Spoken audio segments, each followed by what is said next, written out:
Ever wondered what really happens when you close your eyes and drift off to sleep? It's not just a blank space in your day. It's an entire world, a hidden realm where your mind comes alive in ways we're only just beginning to understand. Tonight, we're pulling back the curtain on this mysterious part of our lives. We re-embarking on an incredible journey to explore the hidden world of dreams and what happens when you sleep. Get ready, because we're going deep. For thousands of years, humans have been fascinated by dreams. Ancient Egyptians saw them as messages from the gods. The Greeks built dream temples where people would sleep, hoping for divine guidance. Even today, with all our scientific advancements, dreams remain one of the most enchanting and baffling human experiences. Are they just random brain firings, or do they hold deeper meaning?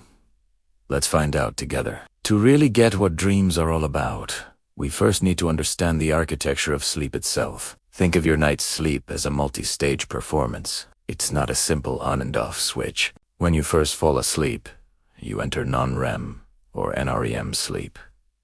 This is divided into several stages. Stage 1 is that light, drifty feeling, where you're easily woken up. You might even experience a sudden muscle twitch, called a hypnic jerk, that jolts you awake.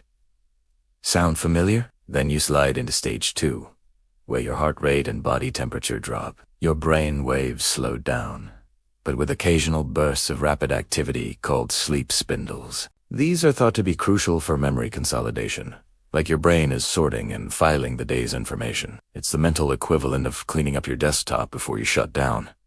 About half your night is spent in this stage. Next comes the deep sleep of Stage 3. This is where the magic of physical restoration happens. Your body repairs tissues, builds bone and muscle, and strengthens your immune system. Waking up from this stage is tough. You'll feel groggy and disoriented. This is your body's prime time for healing, and it's absolutely essential for your physical well-being. And then, after about 90 minutes, the main event begins. We enter REM sleep. REM stands for rapid eye movement, and it's exactly what it sounds like. Your eyes start darting back and forth behind your closed eyelids. Your breathing becomes faster. Your heart rate and blood pressure rise. But here's the crazy part.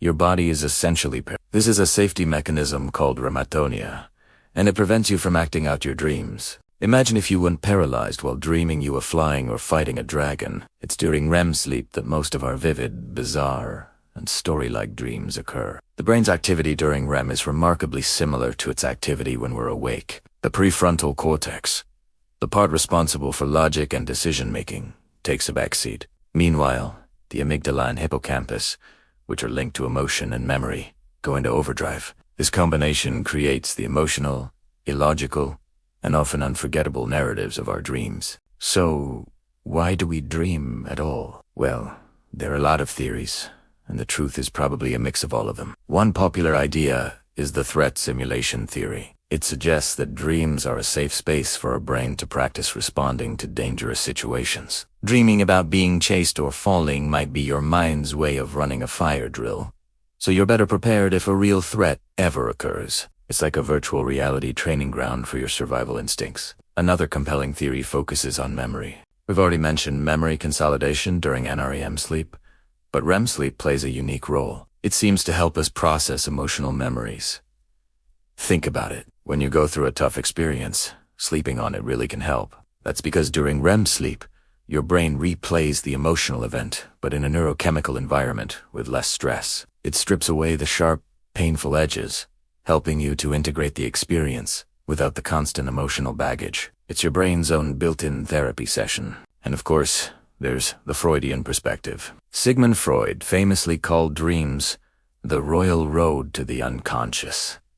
He believed that our dreams are a window into our deepest desires, fears, and unresolved conflicts, all disguised in symbolic language. While many of his specific interpretations are debated today, the core idea that dreams reflect our inner psychological state is still very influential. What you dream about could be your subconscious trying to communicate something important that your conscious mind has overlooked. Let's talk about the different kinds of dreams we experience. You've got your standard, run-of-the-mill dream, maybe about being late for an exam you took 10 years ago. That's a classic anxiety dream, reflecting stress in your current life. But then things get weirder.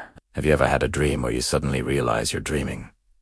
That's called lucid dreaming. In a lucid dream, you become aware that you are in a dream state, and with practice, you can even gain control over the dream's narrative. You can decide to fly, change the scenery, or talk to dream characters. It's like being the director of your own mental movie. Lucid dreaming is a skill that can be learned, and it's used by people for all sorts of reasons, from overcoming nightmares to simply having fun and exploring their own creativity. It's a fascinating bridge between the conscious and unconscious mind. On the darker side of the dream world, we have nightmares. These are intensely frightening dreams that jolt you awake, leaving your heart pounding. Nightmares are often triggered by stress, anxiety, or trauma. While they're unpleasant, they're also a sign that your brain is trying very hard to process difficult emotions. Think of a nightmare as a fever of the mind. It's a symptom that something needs attention.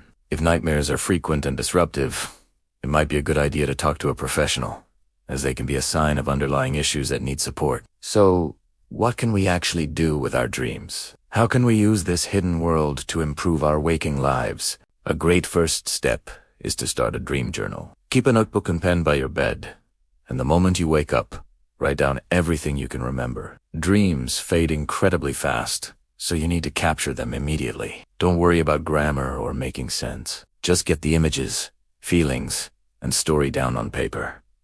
Over time, you'll start to see patterns. You might notice that you always dream about water when you're feeling overwhelmed by emotions, or that a certain person appears when you're feeling insecure. These are your personal dream symbols. By paying attention to them, you can gain incredible insight into your own mind. It's like learning a new language, the language of you. Your dreams can also be a source of incredible creativity. The surreal, logic-defying nature of dreams can break down your mental blocks and offer up novel solutions to problems. Paul McCartney famously said the melody for the song Yesterday came to him in a dream. The inventor of the sewing machine had a breakthrough after dreaming of a spear with a hole in its tip. So if you're stuck on a creative project or a difficult problem at work, try thinking about it before you go to sleep. Your dreaming mind might just hand you the answer. The hidden world of dreams is not just a nightly distraction. It's a vital part of who we are. It's where we heal, where we learn, where we confront our fears,